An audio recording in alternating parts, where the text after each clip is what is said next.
여러분 안녕하세요. 12월 22일 여의도 펀드매니저TV, 오늘은 에이프릴 바이오 한번 보도록 하겠습니다. 최근 에이프릴 바이오가 아주 크게 상승해서 올라오는데 과연 이 종목의 투자 포인트는 뭔가, 그리고 추가 상승이 가능한가, 목표 가격은 얼마인가, 이 세 가지가 우리의 유일한 관심사죠. 네, 오늘은 에이프릴 바이오 한번 같이 분석해 보도록 하겠습니다. 구독, 좋아요 많이 눌러주십시오. 먼저 에이프릴 바이오 주가를 보면 현재 1조 1000억까지 올라와 있습니다. 네, 5만원대를 넘고 크게 장대 양봉을 최근에 세우면서 올라오는데, 대체 동사의 매력 포인트는 뭔지 쿡쿡 집어서 살펴보도록 하겠습니다. 먼저 동사를 이해하기 위해서는 SAFA라는 플랫폼을 이해를 해야 되는데, SAFA 플랫폼의 기본 구조들을 보면 FcRn 수용체에 항체를 두 개 붙이는 거죠. 하나는 알부민이라는 항체를 붙이고 IgG, 네, LGG죠. 네, LGG 항체를 붙이는, 네, 두 개의 항체를 붙이는데, 알부민 항체는 삼투압을 관리하고 운반체 역할을 하고 반감기에 관여한다. 오랫동안 우리 몸에 남아있는 역할을 하는 게 알부민 항체이죠. 오케이. 그러면 SAFA의 기본 구조도에서는 방금 오래 체내에 남아있을 수 있는 기술.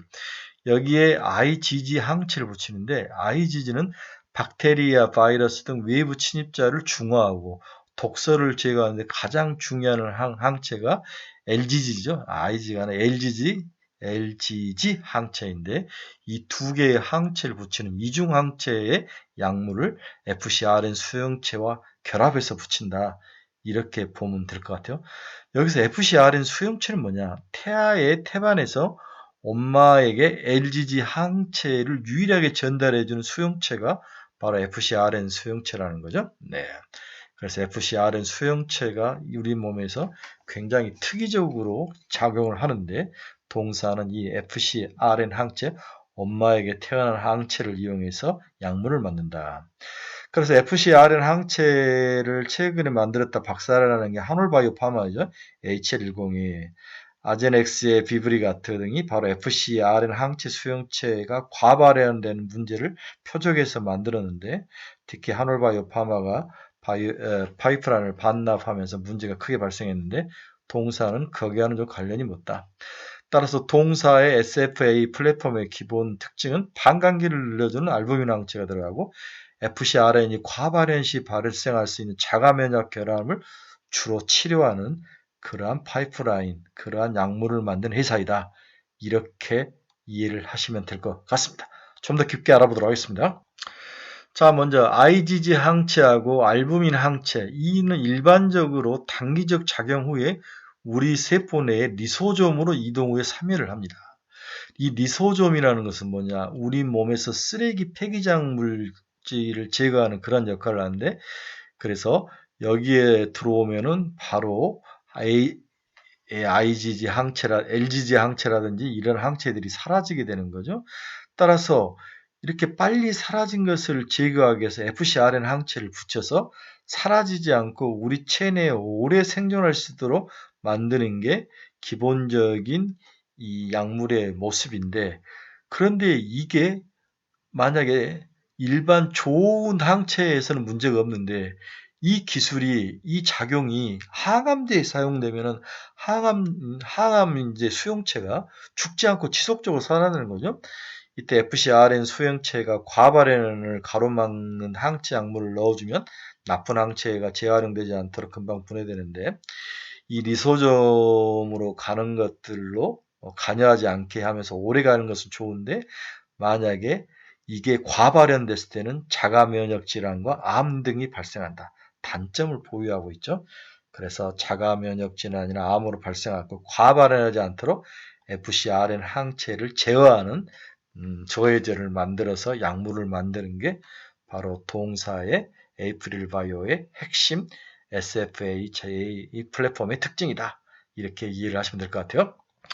그래서 FcRN 플랫폼을 SFA 플랫폼을 가지고 있는 에이프릴 바이오의 가장 큰 특징은 이 SFA 플랫폼이죠. 혈청 알부민의 특이적으로 결합하는 인간 항체 절편을 이용하는 기술이다. 그래서 제형을 늘리는 거죠. 약물의 SF 기술을 적용해 체내 반감기가 긴 알부민과 결합하여 약물의 체인의 지속 시간을 크게 늘리고 약효를 증대시키는 지속형 바이오 베타 개발이 가능한 게 바로 SFA 이 플랫폼의 특징이다. 자, 그러면 약물을 시간을 오래 늘리는 것은 항체 두 개 중에서 알부민 항체를 붙이면서 오케이. 근데 여기에 있는 FC 수용체와 결합을 하는데 이 FcRn 수용체가 어떤 수용체이냐? 이게 이제 굉장히 중요한 이 회사 파이프라인을 이해하는 특징이죠. 그래서 FcRn 수용체는 뭐냐?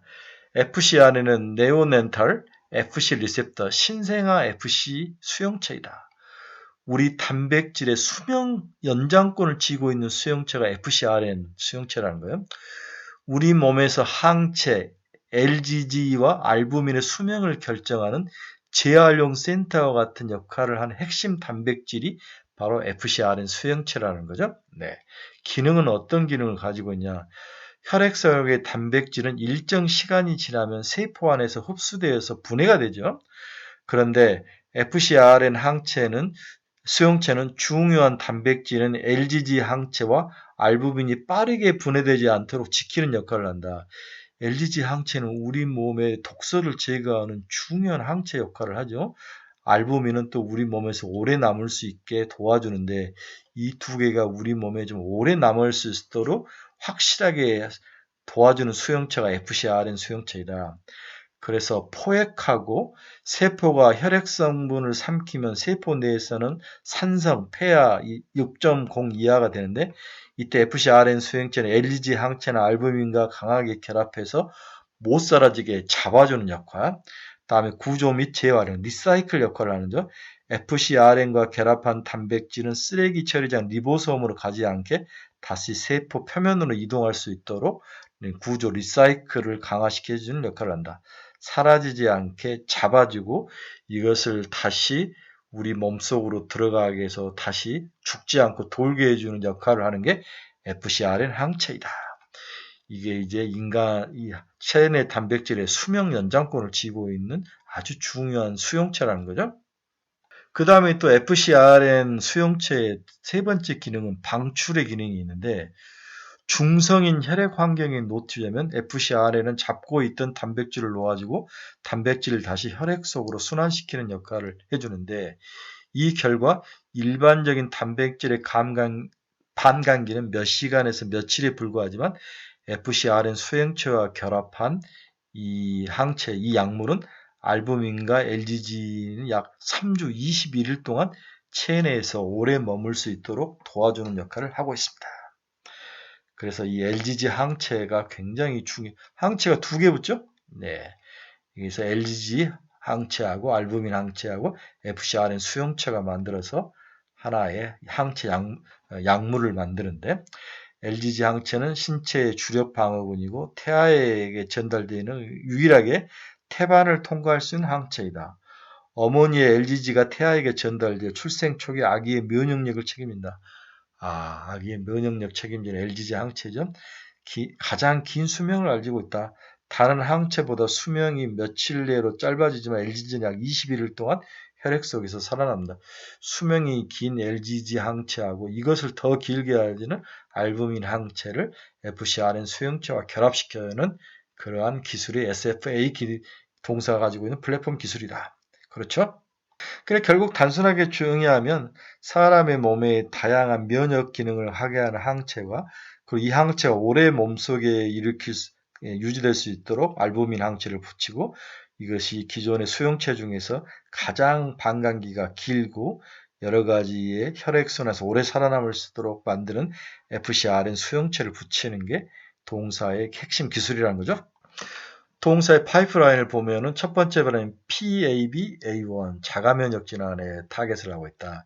2021년 덴마크 룬드백에 기술 이전했다. 현재 미국에서 임상 1B상과 2A상을 진행 중이다. APB R3 자가면역 진환제 미국의 에보늄과 공동 개발했죠. 네. IL 18 타겟을 하고 있다. 현재 임상 2A상이 진행 중에 있다. 여기서 인터루킨 18을 타개하고 있다. 인터루킨 18은 뒤에서 또 설명을 해드리겠습니다.